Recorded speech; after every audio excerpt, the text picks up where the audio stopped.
kind of batting do you like to use? I like a polyester low loft. My quilts are decorative, they're not utilitarian. Okay. And so I like a little puffiness, and I certainly like small stitches. And so with the light polyester batting, I can get really nice small stitches. Going back to the basting, I like to use a basting technique that allows us to radiate the basting stitches from the center to all four corners and from the center to all four sides and once around the edge of the quilt, no matter what size it is, whether it's queen or king. For 28 years I've used this little frame, and every stitch I've put on has been done on this frame. Do you want to explain to the viewers the tools that you're using for your technique? Yes, these are a little unusual, but they've certainly been popular and they've certainly worked well for me. I've been able to speed my hand quilting technique up doing my queen and king size quilts in anything about 35 to 45 days. And so that's a big help. I can just do a lot of quilts in a very short time, and they can be hand quilted. I'm going to use the deep recessed thimble. I do like the thimble for the reason that it is deeply recessed, probably the deepest recess on the market today. I not only put my needle in this deep recess, I also want to put my thumb in the recess as I work along. That controls my needle during the quilting. Now, Aunt Becky, she is a real super little quilter for me. I call her my little quilting machine. I'm going to put Aunt Becky under the quilt. And when she comes out of the package, I kind of learned a long time ago to make it fit my finger. Remember little cricket toys we used to have when we were kids? Same idea. I'm going to pop the little Aunt Becky symbol forward just enough to get that curve. I'm going to bend the back side down just enough where it will stay on my fingers without falling off. So now we're ready to go.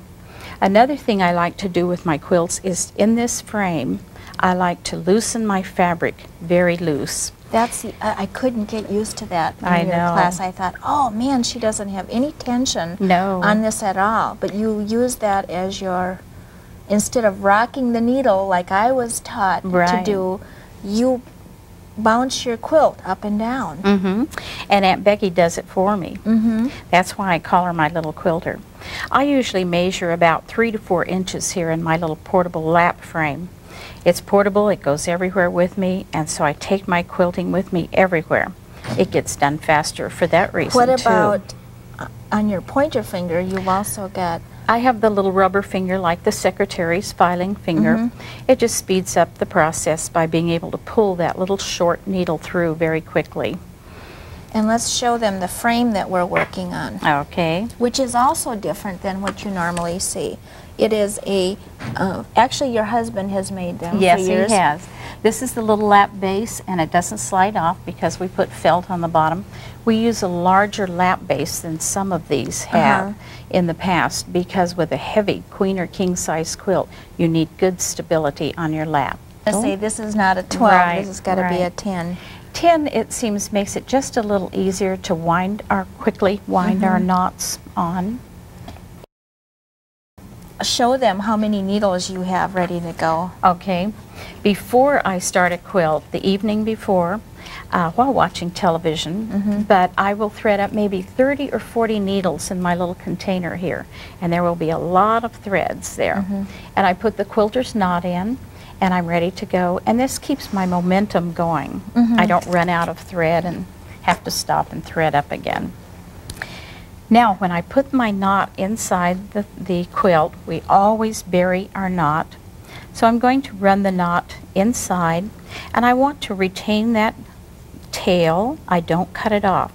I find many of my students want to grab their scissors and chop it off. But what I like to do is just put my needle right in here and just swivel the needle real gently around, and it will come around and it just disappears. I do that little swivel on the beginning as well as at the end of my quilting. As we move the quilt around, the tail will become entangled with the batting and helps hold the knot. I don't move wrists either below the quilt or above. I no longer come out here and use my thumb to move the fabric. That's what I did. I rocked my needle all the time. Both of my grandmothers quilted that way.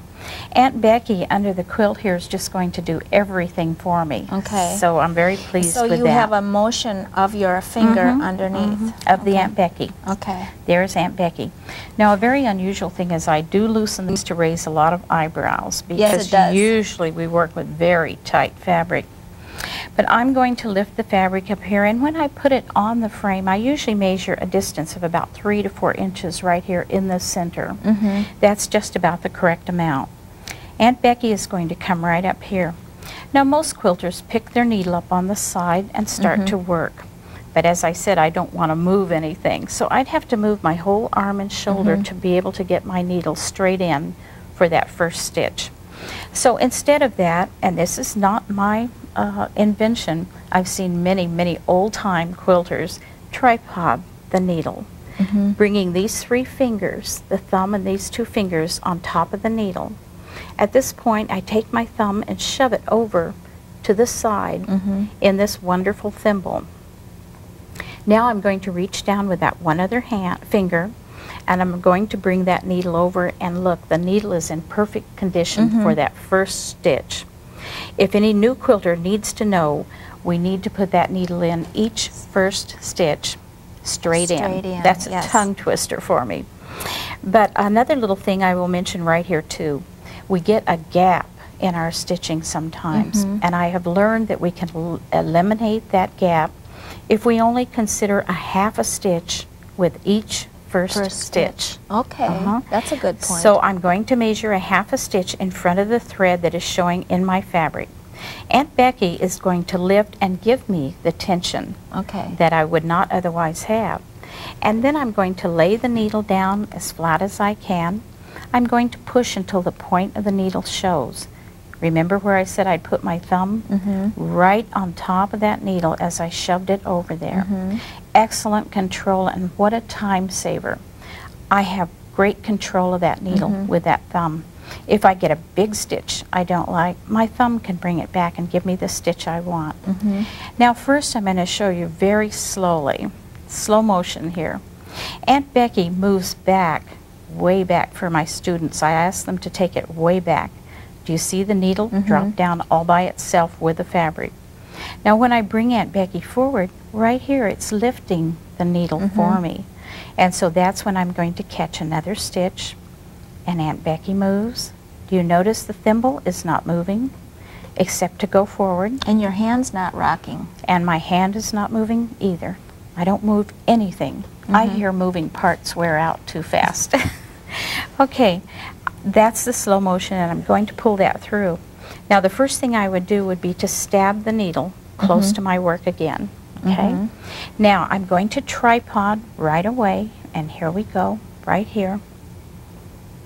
And I'm going to push the needle over to that side again, pick it up.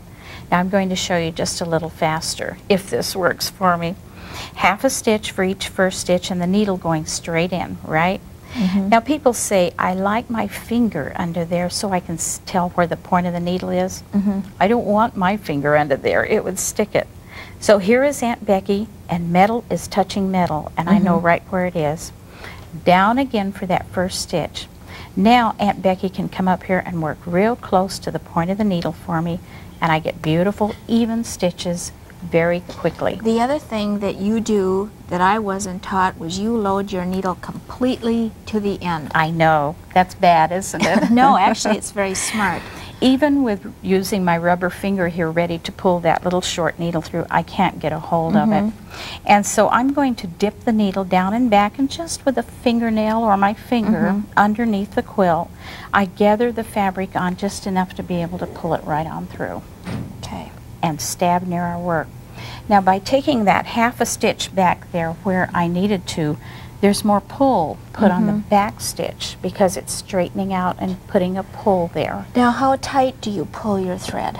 I don't pull it tight. I would like it just to lay in the fabric. So you don't snug it up so it actually ripples? No, we get beautiful little shadowed quilting by not pulling it tight.